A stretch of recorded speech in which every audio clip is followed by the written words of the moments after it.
안녕하세요. 노동법 위장서 권놈. 오늘은 존엄입니다. 네, 오늘 임놈 대신 존엄. 네. 잘 부탁드립니다. 화이팅입니다. 네, 오늘 영상은 2025년 근로감독 관련 영상을 준비를 해봤습니다. 이미 2025년 2월 달에 고용노동부가 보도자료를 발표를 했습니다. 올해는 이렇게 근로감독을 하겠다. 이미 근로감독을 받고 털린 사업장들도 있을 것 같다라고 생각을 하는데, 네, 지금이라도 저희 영상을 참고해서 근로감독도 잘 받고 법 준수를 잘 하시는 사업장이 되시길 바랍니다. 참고로 저희 오늘 준비한 영상의 자료, 저희가 제작한 자료와 고용노동부에서 제작한 보도자료 전부 저희 일간지 카페 네이버 거기에 올려둘 테니까 많이 가입하시고 자료도 많이 받아가시길 바랍니다. 네, 그러면 가장 먼저 2월 25일 날에 발표된 고용노동부 보도자료를 살펴보도록 하겠습니다. 네. 제가 파악한 바에 따르면 이번 근로감독은 이제 두 가지 트랙으로 운영이 될 것 같아요. 네. 첫 번째 트랙은 고의적으로 상습적으로 법 위반하는 기업에 대해서 위반 사항 적발에 초점을 두고 엄정 대응하겠다. 네.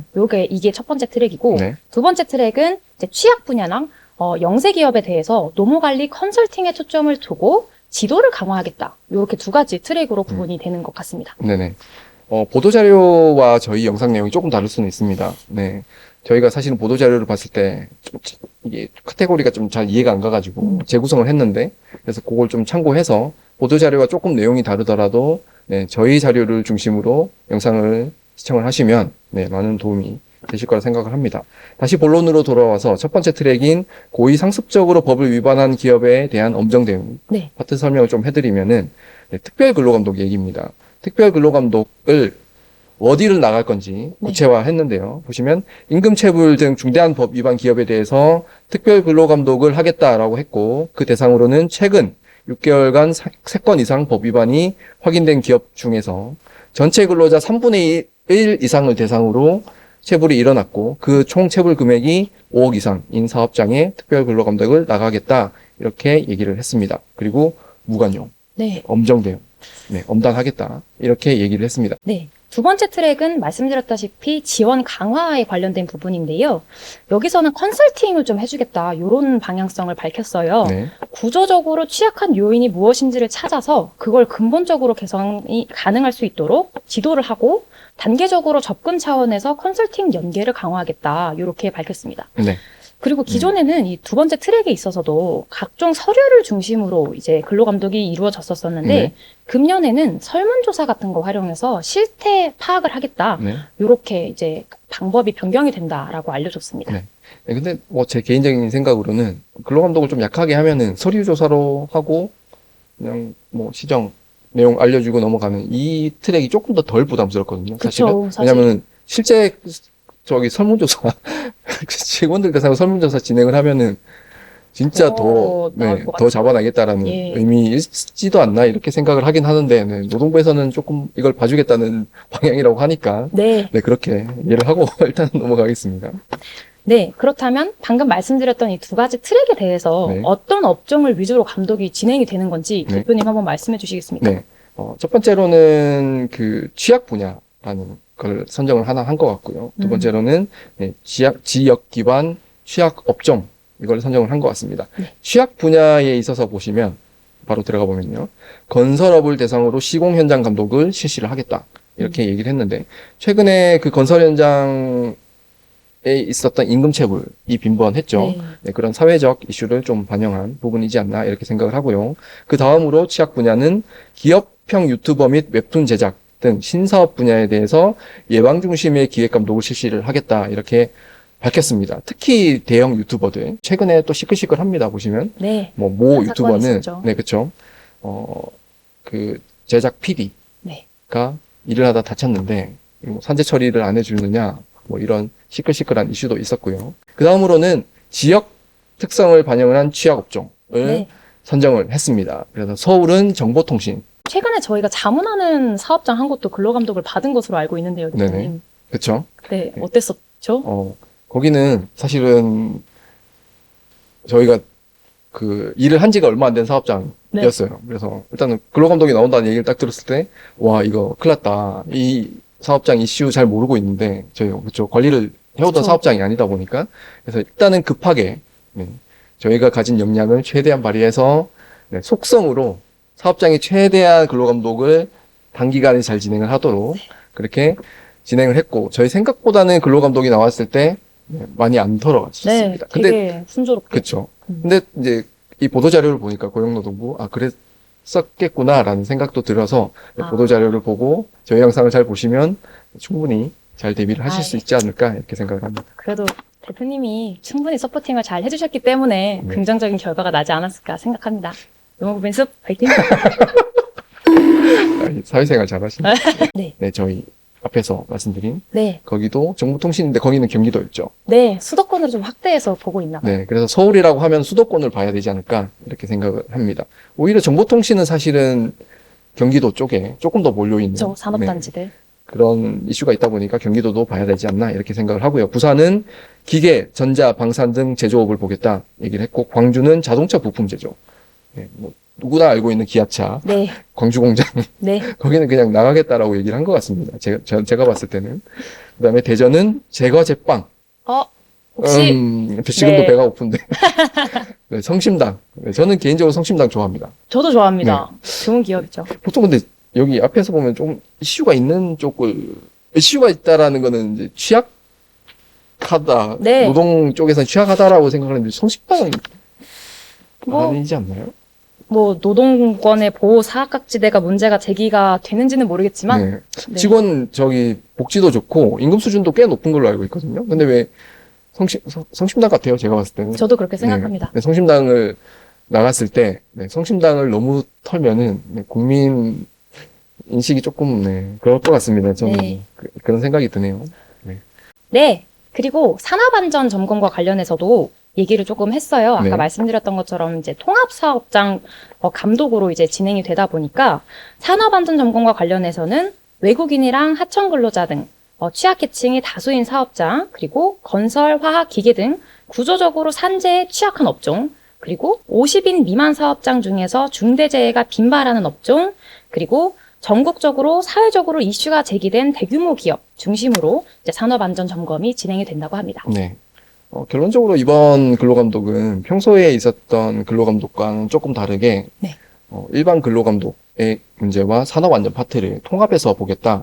네. 이런 조금은 기존과 다른 방향성을 밝히고 있는 것 같다는 생각이 들기는 하네요. 네. 근로감독이 나오게 되면은 산업안전까지도 신경을 써야 된다. 이렇게 이해를 하시면 될 것 같습니다. 네. 네. 그럼 대표님, 실무적으로 근로감독은 어떤 절차로 이루어지나요? 네. 크게 4단계로 보시면 될 것 같아요. 그래서 첫 번째는 감독 계획을 통보를 하는 단계. 네, 사업장에 우리 나가겠다, 감독 나가겠다, 이렇게 네. 통보를 하죠. 그 다음에 두 번째로는 근로감독이 실제 나가서 실시를 합니다. 위반 사항이 뭔지 적발을 하죠. 그리고 그 위반 사항에 대해서 적발이 된 부분에 대해서는 어떻게 해서 어떻게 개선을 해라. 네. 라고 하는, 위반 사항에 대한 시정 지시를 하는 등의 조치 단계가 있고요. 네 번째로는 그 시정 지시를 이행을 했는지 확인을 하는 그 시정 조치 확인 단계가 있다. 이렇게 이해를 하시면 될 것 같은데, 네. 첫 번째 근로감독 계획 통보를 이렇게 딱 받아보시면 보통 팩스나 우편으로 보내요. 네네. 네. 그래서 뭐 전화도 오죠. 자료 받으셨죠? 우리 나갈 겁니다. 이렇게 이제 얘기를 들으면 네. 일단 철렁합니다. 당황하죠. 네, 근로감독 거의 뭐 세무조사 급으로 네, 당황을 하죠. 네. 그리고 실제로 정기감독 같은 경우는 최소 10일 전에 통보를 하도록 돼 있어요. 네, 근로감독관 직무 규정에서 그렇게 나와 있는데, 그래서 뭐 통보를 하자마자 다음 날 오지는 않는다. 네. 이렇게 이해를 하시면 되고, 근로감독을 나오겠다라고 얘기를 받으시면은 그때부터 준비를 하시면 사실 늦습니다. 12일 동안 준비를 할 수 있는 게 아니에요. 네. 그래서 평소에 충분히 법 위반이 없도록 관리를 하시고, 근로감독 통보를 받으신 시점으로부터 한 10일 정도 빡세게 준비를 하시면은 근로감독을 충분히 잘 대응을 하실 수 있다. 그래서 10일 만에 모든 걸 할 수 있다. 이렇게 생각을 하시면 안 됩니다. 네. 네. 그러면 그 공문에 뭐 누가 오고 언제 오고 뭐 어디서 볼 거고 어떤 내용을 볼 거다 뭐 어떤 서류를 준비해라 이런 내용이 다 적혀 있는 건가요? 네, 그렇죠. 저희가 대표적으로 검토된 서류 이렇게 띄어넣어 드릴게요. 여기 화면 보시면 이렇게 띄어넣어 드리는데 뭐 대체로 회사 규정이라 볼 수 있는 취업 규칙, 네. 뭐 근로계약서, 그 임금 명세서, 그다음에 임금 대장, 뭐 연차 휴가 대장, 퇴직금 지급 뭐 대장, 뭐 계산 내역, 노사협의회 규정 뭐 이런 것들은 그냥 무조건 본다. 이렇게 이해를 하시면 될 것 같습니다. 뭐 이외에도 근로시간 관련 자료들도 당연히 본다 이렇게 이해를 하시면 될 것 같습니다. 네. 그러면 이제 조노무사가 생각을 하기에 혹시나 이제 본인 사업장에 근로감독이 나온다. 네. 그러면 어떻게 대비를 하고 어떻게 조치를 해야 될까요? 일단 저희 영상 초반부에 말씀드렸던 것처럼 네. 일간지 카페를 들어가셔서 근로감독을 검색을 하시면 세 가지의 자료가 뜨실 거예요. 네. 그거 일단 다 다운로드 받으시고요. 가장 먼저 보셔야 되는 자료가 5쪽짜리 노동관계법 자가진단표입니다. 여기 보시면 한 40개 정도의 질문이 있어요. 뭐 예를 들어서 근로계약서를 서면으로 작성하여 근로자에게 주었는가? 뭐 이런 질문들이 있는데 이것이 이제 근로감독 나오면 대표적으로 물어보는 기본적인 질문들이기 때문에 네. 이것에 대해서 OX 이제 답변을 해주시면 되고 만약에 이것에 대해서 진단 결과가 X다. 미비한 상태다. 이렇게 결론이 났다면 두 번째로 제공드렸던 노무관리 가이드북 요거를 보셔서 해당 내용을 찾아서 적법한 사례가 무엇인지를 확인을 하시고 이것에 대해서 사후 조치가 가능하다면 진행을 해주시면 됩니다. 네. 근데 다만 이제 현업에 다들 바쁘시다 보니 사실 이 되게 페이지가 많거든요. 이 네. 가이드북은. 그러다 보니까 일일이 다 살펴보시기는 어려우실 것 같고 아마 이제 사업장 맞춤형으로 생각을 해보시면 좋을 것 같아요. 네. 왜 하필 지금 우리 사업장에 근로감독이 나오는 것인가를 생각을 해보시면 뭐 최근에 우리가 해고예고 수당 관련해가지고 진정사건이 있었다. 네. 그러면 근로관계 종료 관련된 서류들을 조금 더 중점적으로 보겠구나 생각을 해주시면 되고 네. 아니면 뭐 임금체불 진정사건이 있었다. 이렇다면 임금 파트 쪽 관련해가지고 조금 더 철저히 준비를 해주시면 될 것 같습니다. 네. 대표님 그런데요. 네. 근로감독이라는 거에 꼭 의해야만 되는 건가요? 근로감독. 네. 아니 우리 사업장 노동법 위반 사항 걸릴 게 너무 많아서 네. 저희 너무 바빠서 안 될 것 같아요. 그래 이런 핑계 같은 거 대고 그냥 근로감독 안 하겠다고 하면 안 되나요? 그렇게 하고 싶으면 하셔도 되죠. 네? 하셔도 되죠, 뭐. 되나요? 네.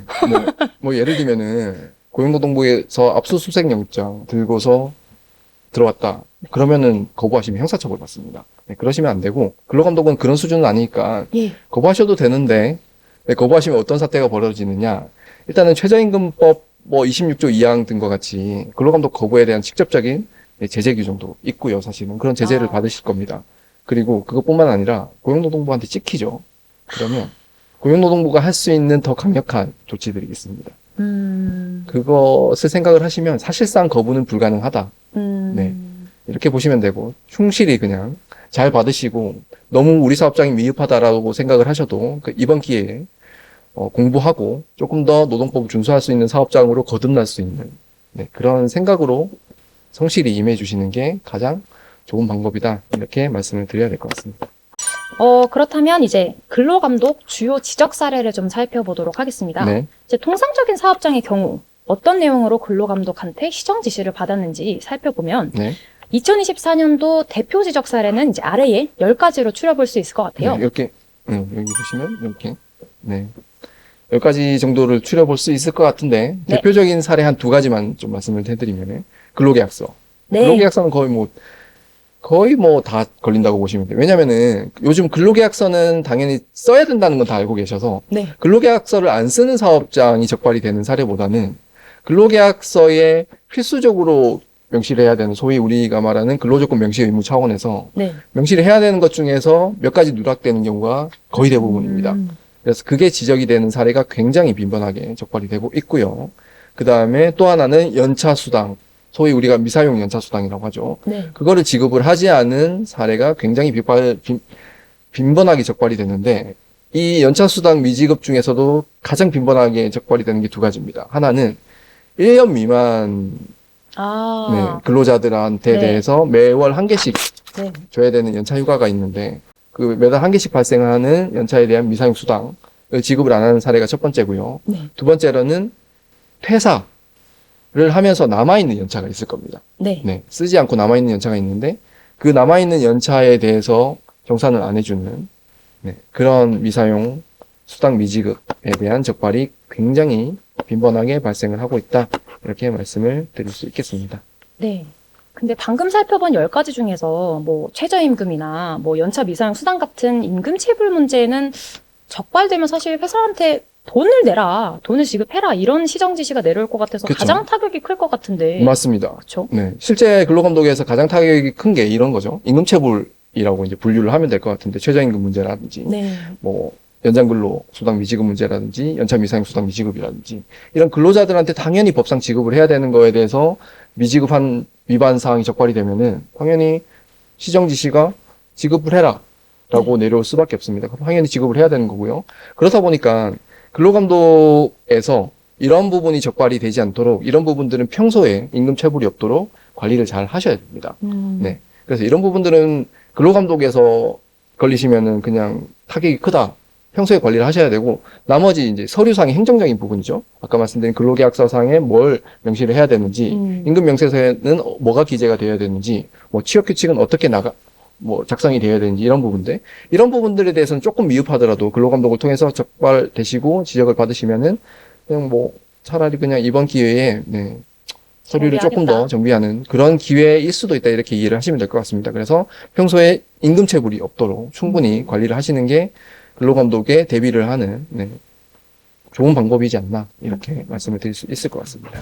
오늘은 2025년 근로감독, 고용노동부의 감독계획의 방향성, 그리고 근로감독이 나올 경우의 대처법, 그리고 대표적인 지적 사례가 무엇인지에 대해서 살펴보았습니다. 네. 이미 4월부터 이제 근로감독이 실시되어서 여러 자문사들이 사실 연락을 주고 계세요. 모쪼록 큰 피해 없이 이번에 사업장 감독도 잘 마무리되시기를 바라는 마음입니다. 네. 오늘 말씀드렸던 노동관계 자가진단표, 노무관리 가이드북, 그리고 근로감독관 직무 규정도 저희 일간지 카페에 자료를 올려놨으니까 회원 가입하시고 무료 다운로드 받아가시길 바라겠습니다. 오늘도 유익한 영상 되셨길 바랍니다. 감사합니다. 감사합니다.